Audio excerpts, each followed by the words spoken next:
What about dealing with banks? Because we have to deal with banks on a daily basis. Our savings are in banks. We make our payments through our banks. So we have to have bank accounts. So what is the ruling on the banks giving us money, interest, for whatever we deposited with them? The jurors say deposits with the banks are actually loans. Therefore, whatever the bank gives you in return for your deposits, it's riba. Now, a lot of people don't understand this. And I understand. They don't have knowledge. It's like a child who goes with his father to the doctor and he says that your son has the appendix. We have to take it out. We have to extract it. We have to perform surgery. And the father tells his child that we will cut you open to take something that's harmful. The son doesn't understand. No way he will understand that you're going to cut me up with a knife and I'm going to bleed and you expect me to understand? He's a child. He's ignorant. The vast majority of Muslims are like this, yet they want to understand and comprehend something that is way above their pay grade.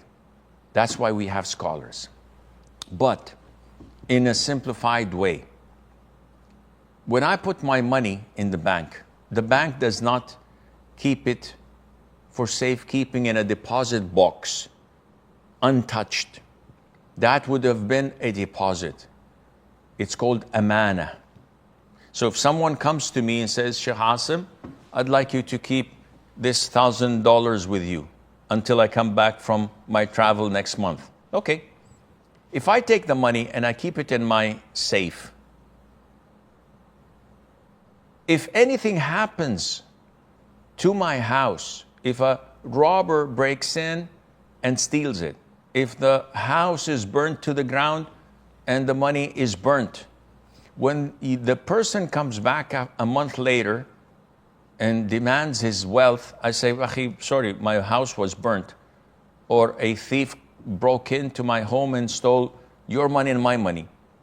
The man has no right to demand his $1,000. Even if he goes to the police would say, was this a loan?